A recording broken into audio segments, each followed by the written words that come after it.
Hi everyone, I'm Mike Green, Public Information Officer in the Allen County Commissioner's Office, and welcome to Countyline.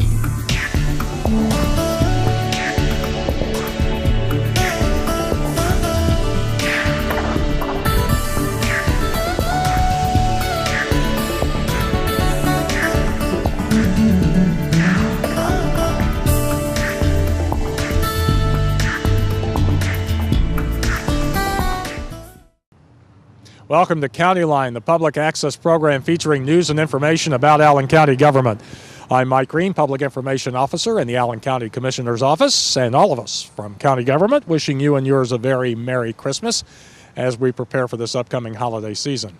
Coming up on Countyline, we'll tell you about a free test that's available through the Allen County Health Department that will help you determine whether your house contains radon, which can pose very serious health risks for you and your family.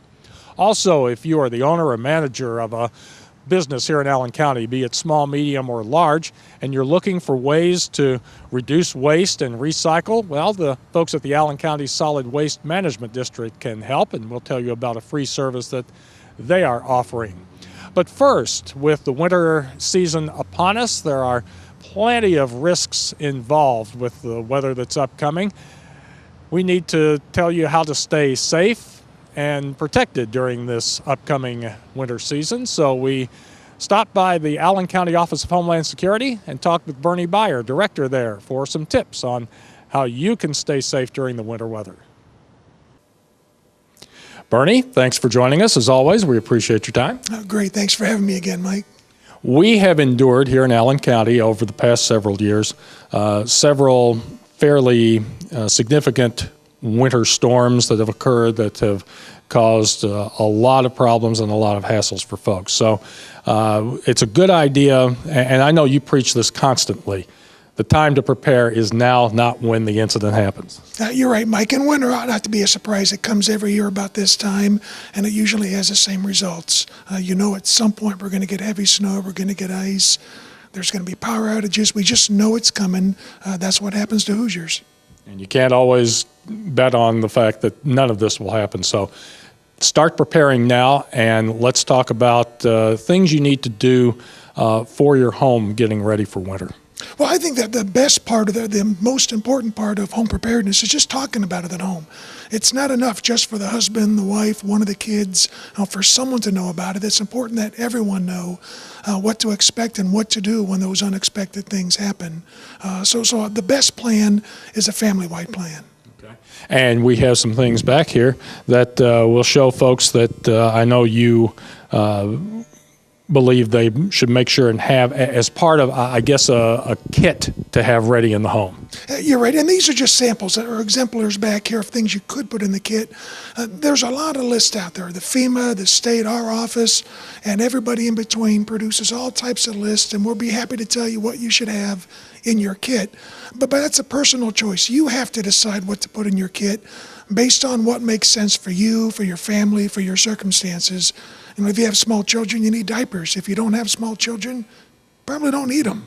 But the thing is, you also kind of have to think in terms of it could be a short-term incident, or this could be something that could last for several days. So you have to be thinking along those lines. Always. And the number we throw about often is 3 days of food and water. It could certainly be more. I know in our ice storm a few years ago, some folks were without power for 5-6 days. Just a month or so ago, we had a non-winter power outage for 2 to 3 days for some of the individuals. So 3 days of food and water is really a bare minimum if you can afford it and maintain that. And any more that you can prepare for, the better. And then with winter weather hitting, it's not always easy to get out and get someplace where you can restock and replenish the supplies. So that's why it's a good idea to have it there handy. And for example, we start out with canned items, soups, tuna, even heater meals, and some trail mix snacks, something along those lines. Yeah, the trail mix relates to high protein, high energy, especially some of the foods represented here are no heat, no cook prepare foods, or they have a self-heater in them. The can examples, we used to always tell people, make sure you have a can opener. A lot of the cans have pull tabs now, so if you don't need the can opener, you don't need it. But you better not count on that. You better check the cans first. You need to check your cans and know what's in your kit, how to use everything in your kit, and it has to make sense for you. If you don't like soup, don't stock soup. Don't put the food that you haven't eaten in the last 2 months in your disaster supply kit. Put something in there that you're really going to eat. First aid kit, always a good idea to have in any circumstance. Right, and all these things. There's nothing on the table that's just for the emergency supply kit. These are all items that most homes probably already have or some form of it. It's knowing where they are, it's putting them together and having it in the right place for that right time. Knowing where your flashlight is and the spare batteries. When the power goes out and the house is dark, that's not a good time to remember where you placed it, but to put it in a place where you know where it is and have those batteries. And the key word you're talking about batteries are spare batteries. Again, thinking along the line that this could be something that is going to last more than, say, a 24-hour period when you need the flashlight or your weather radio or anything else that you may have that's battery powered and battery operated, because you probably won't have electricity in that kind of situation, you need some backup with your batteries. You absolutely do. Backups, whether they're rechargeable, whether they're disposable, it's what works best for you, but the point is to have spares and to have it in a place where you know where they are. And again, to emphasize, if you have tools in your kit, know how to use them and know what they're for, whether it's a wrench for utilities or a handy tool or a multi-tool that's got your pliers, screwdrivers, those little things. You're not going to have to rebuild the home. You just might need to fix one or two things or turn off the gas, know where the circuit breaker is, how to shut the water off in the house. So knowing how to use everything in the kit's important. You were talking along the lines of small kids having around. This is a good idea to have too. Again, hopefully this isn't going to be something that lasts a long time, but if your power is out, television isn't going to be there. Probably not going to be able to kids watch some of the movies or something like that. So something to occupy their minds during the time. You're right. Activities are a great thing for kids to do, whether you're in the car traveling, you break down whether you're home, small games that they like, coloring books, age dependent, even the electronic games, whether it's on your iPad, being able to play games. But remember, that takes power, and you probably want to save that power for emergencies. But something to keep the kids happy and occupied can save the sanity of everyone in the home. And of course, the weather radio with the weather alert system is always a good idea to have any time of year, winter in particular. Absolutely. And we can pass information to the general public through the weather radio as well. That's one of those little known facts that in addition to weather warnings, it can also be a tool where the federal or local government can communicate with the locals through that weather radio. And don't forget your duct tape, because duct tape can fix just about anything, right? No disaster supply kit is complete without duct tape. Okay, and hand sanitizer, wipes, a light stick. I honestly haven't heard about this before. How does this work? Yeah, well, the brand name Chem Lights, I'm a big proponent of, in an emergency, we need all those alternate light sources. Wherever you can, I'd always encourage folks to avoid open flames, the candles, the lanterns. So shake and break light sticks or battery-operated radios, battery-operated flashlights, lanterns, those types of things.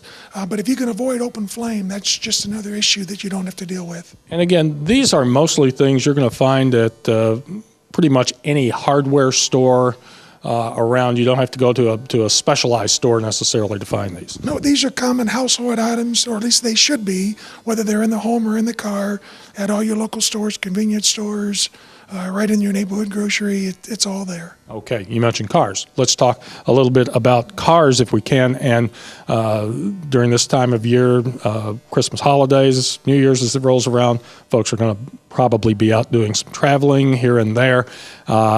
And they may be going to places. You may leave here on a nice sunny day and you may be running into severe weather where you're headed. So always a good idea to prepare your car for any kind of unforeseen winter weather that's you may be headed into.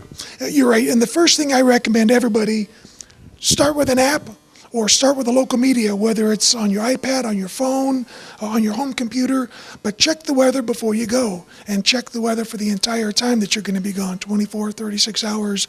As you just mentioned, in Indiana, weather changes quick here. So our best defense is a good offense of knowing how that weather is going to impact us. Sunny when we leave, but snowing or raining, icy roads when we come home at night after that big holiday meal. So check the extended forecast to know what to expect and then plan for it. I'm thinking of going places like, for example, to our northwest along the Great Lakes. We just recently saw where the area around the lakefront in northwest Indiana and northwest Illinois, we're having huge lake effect snowfall, but you go about, I don't know, maybe 15, 30 miles out, and there was nothing on the ground. So you never know what you're going to be heading into is the point. You're right. We're south. We're just south of the snow belt. And in reality, one of those little-known secrets is the National Weather Service, when they predict where that storm line's going to hit, they don't always say exactly where it's going to hit. They use a ground reference so the public can understand it. And so US 30, US 24 are almost always given as a north-south line. Of north of it, it's going to be a foot of snow. South of it, it's going to be 2 inches. And the reality is that that might not be along 30 or 24, but it's something we can see and recognize on the map. So folks here in Allen County should know that we're right on that fringe between 2 and 12 inches. Okay, so what are some items you would recommend folks carry with them in their vehicle if they're going to be out traveling? Sure, and this is a big one, especially for my own kids. We have this discussion every morning as they get ready to go to school is, where's your coat? I'm just going to school. And when you break down to going to school, where's your coat? So having that extra coat, the gloves, even if you're not going to wear it, throw it in the back seat. Take it with you. You don't know what's going to happen on your way to school, on your way to work, or wherever you're going. So make sure you take those winter clothes, a hat, coat, gloves, a blanket, a sleeping bag, something good to keep in the car that you can wrap up in for those short trips or when you break down. Checking the car to make sure it's working well before the trip. This is another good time to check that windshield washer reservoir. As we get salt and sand and applications on the road, windshields get dirty, and we use a lot of windshield washer fluid all through the winter months. Make sure your battery's in good charge. Cold weather zaps a weak battery pretty quick, so make sure you've got a good battery. And just in case, those jumper cables need to be in your car, and you know how to use them. A lot of the cars have new contact points, and jumper cables are shaped different ways. So if you've not used your jumper cables for a while, it's a good time to take them out, look at your car, and make sure you know how to hook them up. One thing sometimes people don't think about, kitty litter. Kitty litter, sand, the non-clumping kitty litter is what you need for traction under the power wheels. Traditionally, your back wheels on front-wheel drive front wheels, so know how your car operates, know which is your drive wheel or wheels, and know where to put that. Some folks in the past would carry boards and stick boards under there. Bad idea. Once you get traction, those boards shoot out the back and hit whoever's standing behind your car trying to push it.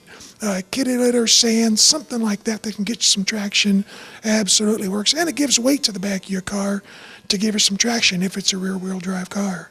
Probably also a good idea to make sure you've got a good cell phone charger to go with your car, because again, you may be trapped out in an area where you need to make a phone call to reach help, and if that phone hasn't been charged before you left and you get in the car, try to use it, it dies on you. That charger is really handy to have. Cell phones are almost a must for everybody, no matter where you go, for all those reasons. Now, when we think about holiday trips, we want to add a couple things to the car. We want to look back at the table. We want to consider some water, some drinks, some non-caffeinated drinks, some high-energy snacks to eat on the way. Talk about that cell phone and charger, GPS unit, or a good old map book, just in case the road's closed ahead and you've got to pick an alternate route once you've left because of snow, bad weather, icy conditions, or closed roads. You're going to have to know those alternate routes. So seek those out when you plan, but also have a plan in the car to call that audible, the old Atlas book or a GPS. Back to the blankets, sleeping bags, some of the tools, and know how to use them. A small shovel to dig yourself out. But the most important thing, back to that communication, is to know if you break down in the wintertime or get snowed in and slide off the road, unless there's a good house or a good business nearby, your best place is to stay in that car. Keep warm, maybe run it 10 minutes an hour. Put a brightly colored flag or a rag or a coat or scarf on the antenna so that folks can see that you're in distress, and wait it out in the car with that snack food and that warm sleeping bag. And once again this year, folks should remember that Allen County, as well as all the counties in Indiana, use the standardized system for letting folks know when the winter weather is causing real havoc with highways. 3 levels that they need to be keeping in mind, which are the alert, the watch, and the warning. Correct, and we changed that 2 years ago here in Indiana to match the weather warning system throughout the year. A lot of the counties, including ours, had a different system. The state adopted a 5-level system for winter that was different from the rest of the time of the year. So it's all been changed to match.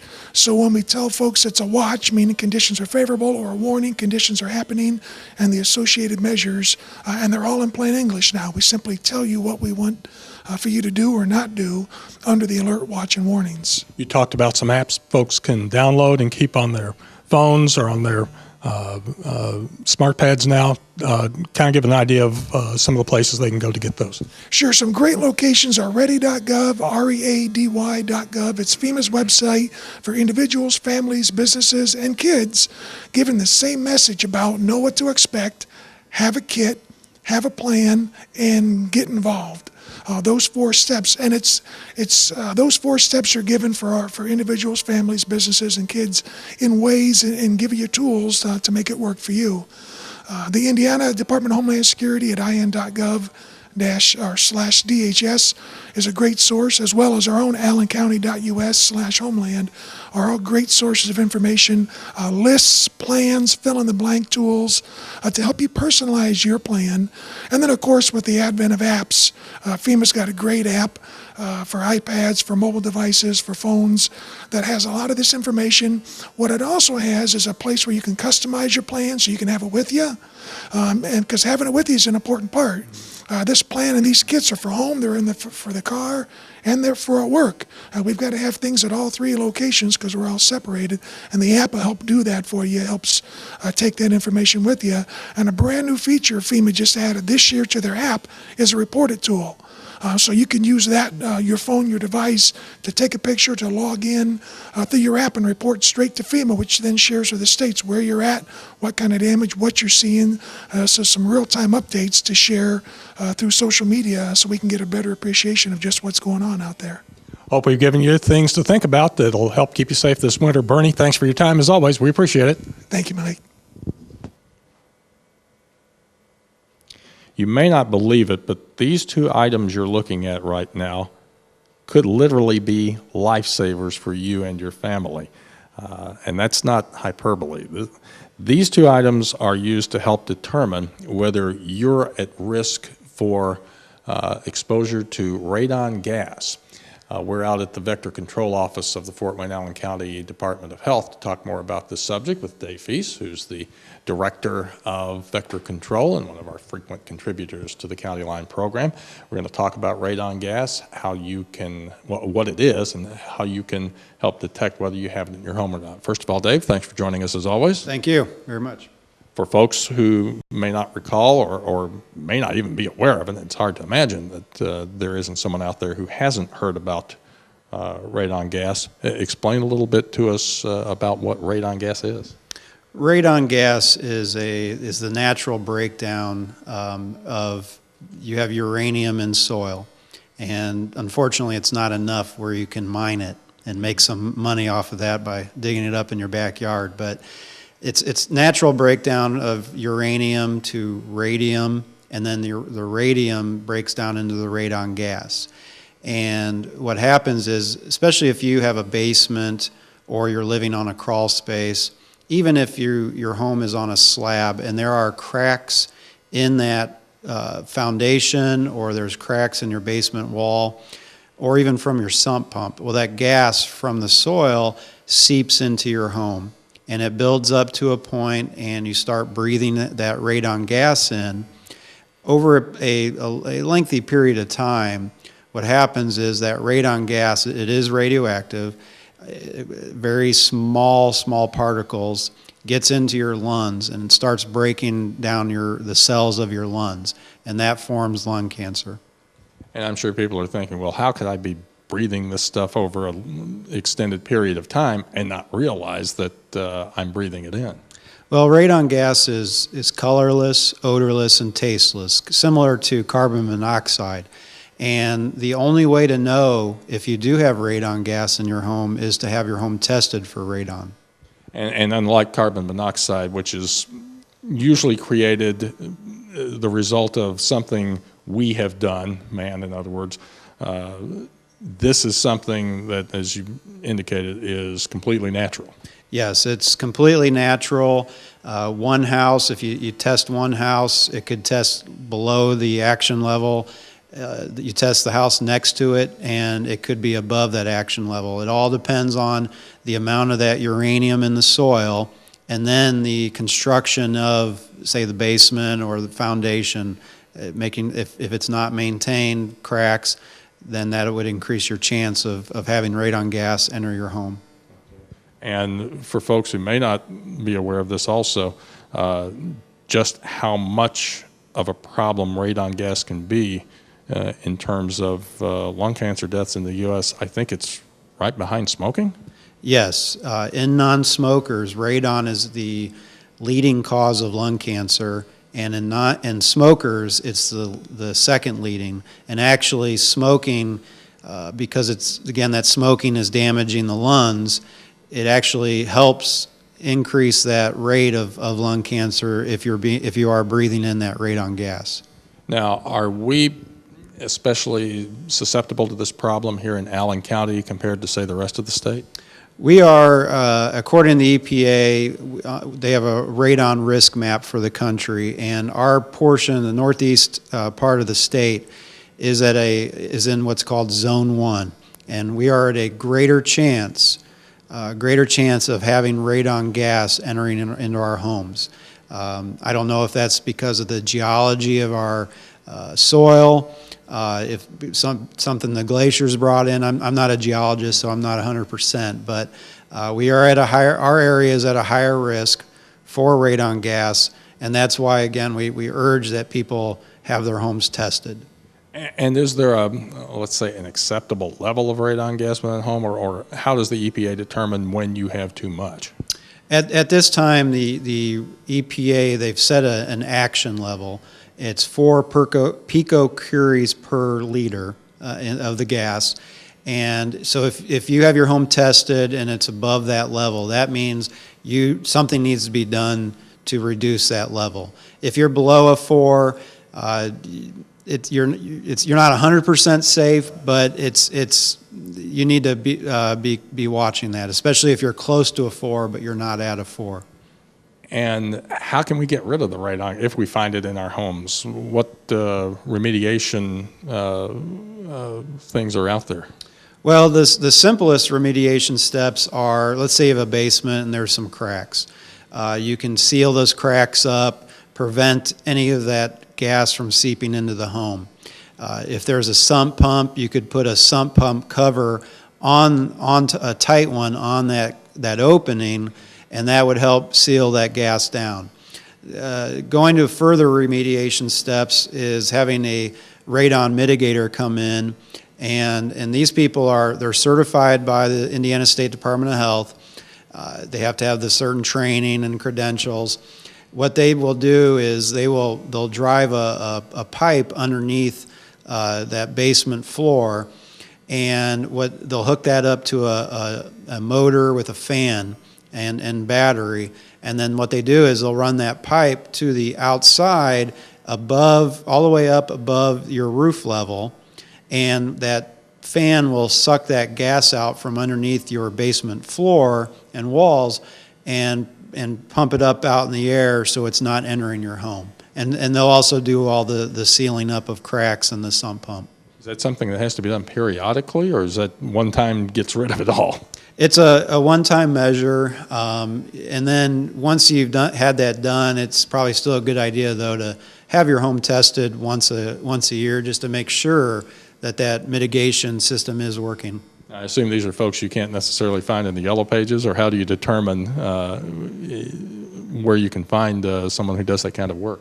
Well, if they could be listed in the phone book, and then you would ask them if they're certified through for this Indiana State Department of Health. You can also go to the Indiana Professional Licensing Agency on the internet, and they license all kinds of different people, and you can put in the different parameters, radon testing, or mitigation, and that person should be on that list. That they should have an active license to do radon mitigation and also radon testing for hire. Okay, so we've talked about it's colorless, odorless, you can't taste it, so it's really hard for an individual to detect whether you have that in the house, and that's why the things we pointed out here are so important. Tell us about the kits that the health department has available for folks. Okay, these radon kits, they've been provided to us through the American Lung Association for free. We've also had to recently purchase some, but through a grant provided by the Indiana State Department of Health. And we give out these kits for free to the public as supplies last. And we have these kits available at our downtown office there in Citizen Square on the 3rd floor, here at our vector control office up on Carroll Road. And then we've joined in the community with City of New Haven and Woodburn, and then the towns of Grable, Monroeville, and Leo. And they have the kits available at their town offices where people can go pick the kits up for free, and they set them up in their home, leave them hanging for 3 to 7 days in the lowest part of the home. And we're talking about, to begin with, I guess, Yes, this little item is... Yep, these kits, what you would do is you would put this sponge inside. This is basically an envelope. You put the sponge in there, make sure it's secure in there, and then basically you'll just hang it up. Again, leaving this open and leaving this kind of exposed Yep. right at the top. Yes, it's basically a passive test. It just, whatever air flows floating around, it kind of accumulates in there. You hang it up, lowest level part of the house, and then you take it down after that 3 to 7 day period. You fill out all the information. You send it in to the company, and it's free of charge. There's no postage. You don't have to even pay the postage on it. And they'll get your results back in a week or two. And the kind of information, obviously, besides your name and address, they're looking for the time you started hanging it up and the time you take it down. Correct, because that's how they kind of helps calculate the test result. And obviously, you mail it off once you're done. No postage necessary. That's good also. But usually, how long does it take to get results back? It'll take a week or two to get results back. And the results come directly to the homeowner or the individual who sent that in? To the individual that sent it in. So it would go, yes, to the homeowner. And I assume it would recommend taking steps if the levels are found to be in an unsafe area. Yes, the manufacturer, when they send the results back, they do provide kind of some guidelines on what you should do depending on where your level's at. And you mentioned the places where you can get these. They're free of charge, but you do have a limited supply at this time. That's correct. We do have a limited supply. The kits can also be purchased at hardware and home improvement stores for, I think, as low as $20. Same concept. You can also contact, what we recommend, these are kind of an initial test. So if your results came back at, let's say, a 10, then what we would recommend is to contact one of the certified licensed radon testers. They have equipment that they can go in and they can actually run a longer period time of test. That would give you a little bit more accurate results. If those results are still above that 4, then I would move on getting that taken care of. As I said, these are kind of a starter type test. And then if you get the high results, go with more of an extensive test. And if folks want to know more about radon, where can they get information? They can visit our website at allencountyhealth.com, or they can contact us at 260-449-7459, and we can provide some information. And also, again, the locations where kits can be picked up near wherever they live. And we haven't seemingly heard, or at least I have not heard much talk about radon except maybe once or twice a year when I know the health department really pushes this information out. It's not necessarily, though, because we're seeing less radon in the area. No, radon is here. It's all, like I said, it's naturally occurring. It's always going to be around. Again, the best way to know if you have it is to have your home tested. And you can do that by checking in with Dave and the folks at the health department to find out where you can get your kit so that you can perform the test in your home send off for the results. Hopefully the results will come back good. If they don't, you know you have a problem at least, and you know now through Dave how you can get it taken care of. Dave, thanks again for your time. We appreciate it so much. Thank you very much.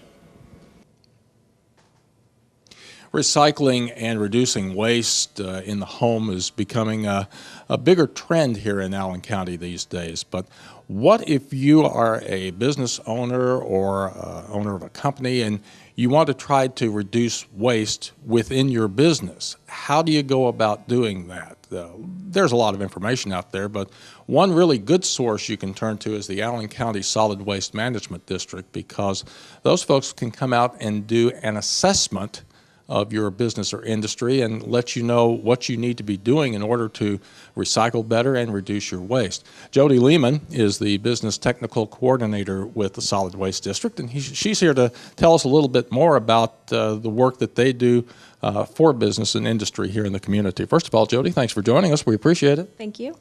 Okay, so let's talk about the waste assessments that you do for business and industry here in Allen County. First of all, let's kind of go through the process. Obviously, if a business is interested in this, they give you folks a call. What are the first steps that you do? The first thing we do, someone would give us a call. We would direct them to a questionnaire that we have to gather some more information. So we talk with them a little bit about what they're looking for, what kind of materials they produce, and what they do. And then we really get into the details with this questionnaire. So we ask that they take some time, look around their business.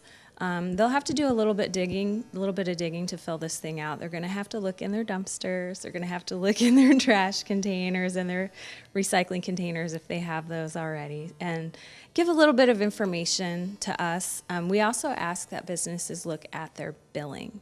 That's one thing that is often neglected. So take a look at what exactly they're being charged for and see if perhaps they're not utilizing a little more than they need in services for trash. So we do all of that first, and then we come out and do a walkthrough. Okay, so you're not only looking, say, at the operation, say, of the office area where they might be tossing away too much paper, something like that, but you're also looking at potentially what a company or industry produces in terms of product to determine if there's waste that could be recycled. Yeah. That's a little more challenging too when you get into the industries that have sort of a off product, a scrap or a waste product, and then we do start to do some research to see what could possibly be done with that. We always investigate reuse first, reduce first, then reuse, and then potentially what kind of sources we could use to recycle that material. So. And besides saving the environment, which is certainly important, there's the prospect, as you indicated, for saving a business maybe some money. Absolutely, yeah. If they can reduce the waste that they produce to begin with, that's a savings there. If they're reducing their trash, they can reduce how large their trash bin is, how often it's serviced, and they can save money there as well. So there are plenty of benefits available. So the questionnaire has been filled out. I've submitted it to you. Then what happens? Then I'm going to use that information. I'm going to come out and do a walkthrough of the business.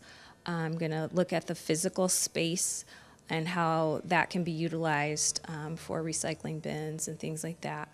And I'm also going to look at just daily operations. What kind of cleaning products do you use? Greener cleaning products have a better end life, so you don't have to end up taking those to a Tox Away Day, which is one of our services. Are you purchasing in bulk? Are you purchasing recycled materials? Those are all ways to start from the beginning to reduce your waste.